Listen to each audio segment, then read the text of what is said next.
This is not a suicide note. This is not some scathing critique of the capitalist society along the lines of the Unabomber or Osama bin Laden. If you were looking for something like that, go play Animal Crossing for a couple of days. This is a video of me yapping over background footage of Minecraft, which contractually obliges me to talk about myself and nothing else. Now, you may be thinking that yapping over a Minecraft video is hardly the right medium to talk about the time you considered killing yourself, but in my defense, I do not have the budget to make some uni student film where everything is in shades of maroon and the audio sounds like it's muffled behind 3 meters of dirt. And creating like a TikTok where it's color graded to all hell is incredibly cinematic and you're forced to rotate your phone 90 degrees to get the full effect just feels performative as hell. And clearly this is the most authentic version of myself that I can be. Also, this video isn't for you, it's for me. It is to validate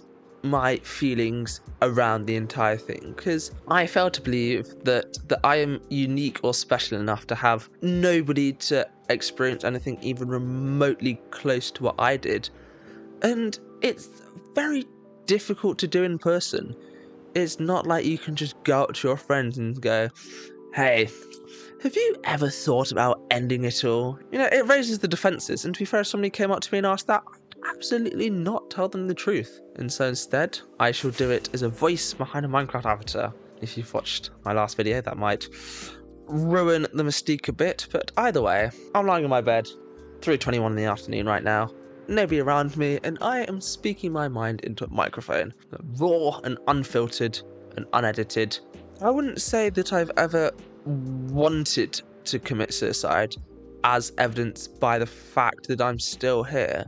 It's tricky because around you right now, I could think of several ways that I could kill myself, or if not kill myself, at least get myself pretty close. I mean, there are knives, there's ovens, there's windows, there's electrical appliances, there's all sorts. But I think the closest I'd say I've ever come is going out to the bridge at about midnight and standing with my hands on the edge, looking into the horizon and brooding. And I was brooding about what it would feel like if I committed. You know, just spent half a second to hurl myself over the edge. You know, what the fall would be like, how the impact of hitting the water, and would I die instantly, or would it be a drawn out agonizing death to be sucked to the bottom of the ocean and never seen again? Or would some kind Samaritan notice what was going on, come into the river and save me? And would I be turned into hospital? Have people gather around me and shake their heads and say,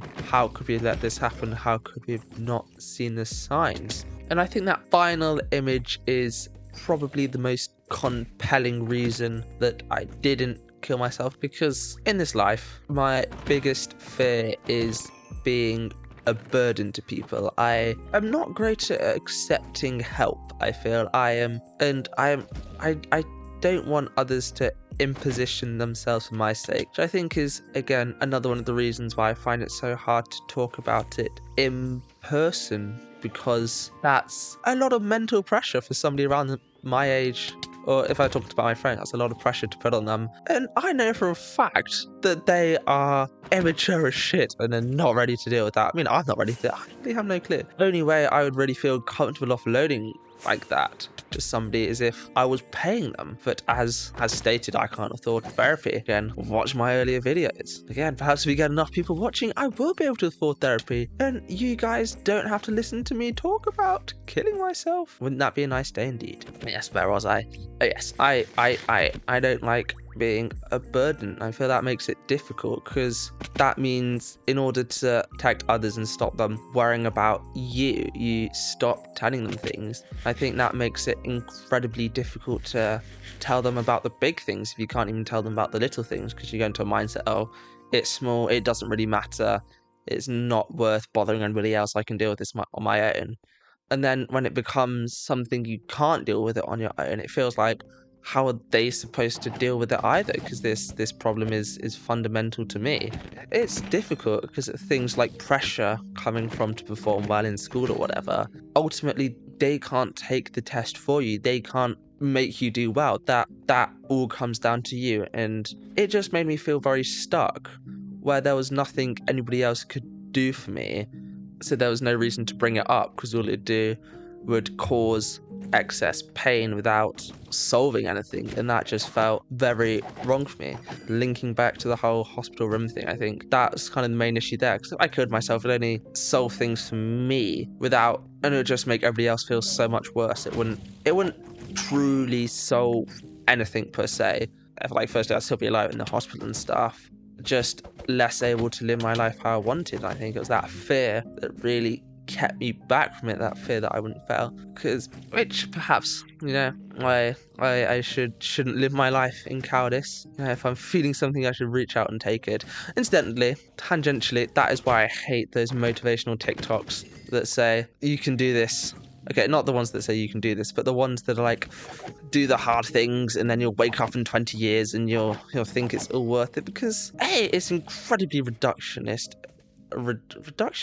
incredibly reducing. It simplifies it beyond all belief, and it doesn't speak to the deeper problems, which means you can't do stuff. It's not just a lack of willpower. I think that is the problem. I think it's a issue about lack of future. When your head's under the mud, you don't know how far away the surface is. It could be centimeters or it could be miles away. You have no choice but to keep on clawing, spluttering, and trying to dig yourself out of it.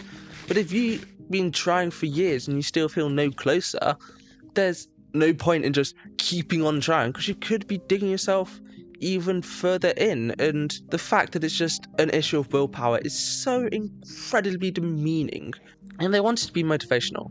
What they should do is they should put you on a bicycle and have somebody try and overtake you with like an electric bike on an electric scooter. Because that shit is motivating as fuck. If that happens, whenever I'm in that situation, I am pumped for the rest of the day. I will give everything to make sure that doesn't happen, to make sure that the smug prick who's not putting in any effort and still somehow coasting ahead of me knows that their cutting corners is no match for my true grit and hard work and determination. If that happens, I am pumped for the rest of the day. But that experience is very difficult to get through a screen. It's really depressing, and that's my biggest motivating factor. Not to live happily, not to inspire peace and joy through the world, but to try and beat somebody who doesn't even know they're in a race with me, to flatter my own ego in some meaningless contest. But different strokes for different folks, I guess.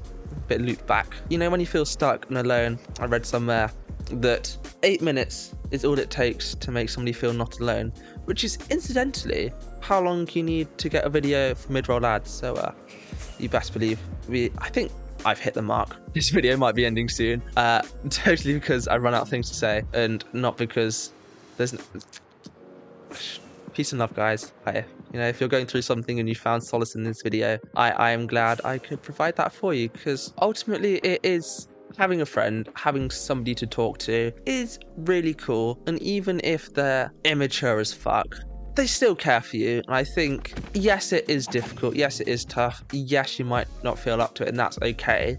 You don't have to. But when you do feel up to it, I would recommend talking to them. Incredibly hypocritical, because I haven't had the balls to do such a thing. But I have had friends reach out and talk to me, and they've said that it's helped them. Now, I'm not sure if they're just being polite, and me telling them to man up and get over it was really that helpful, but I'm kidding. I didn't say that. I feel I should probably set precedents. Just listen and sympathize. Say, I'm sorry that you're going through that, because you are sorry, because they're your friend and you care about them. If you don't have any friends, admittedly, you might be fucked, but perhaps hop on Discord. Maybe I'll create an email just for people to talk to me. And sponsorship deals. Anybody want to sponsor me? Do that as well. But I will be more than here for you, because I am in a better place now. It is not a brilliant place. I'm still broke. I'm still stressed. But I did get a video with over 4K views, so that's big time in my books. Sum up what we've learned is go outside, unless it's raining, in which case don't play Animal Crossing, that will only make things worse. Watch people you enjoy watching. Watch people that make you feel good. If it's every day, you don't feel like doing anything, again, you might be fucked. I am really not the person to be dealing with that. Thanks for watching.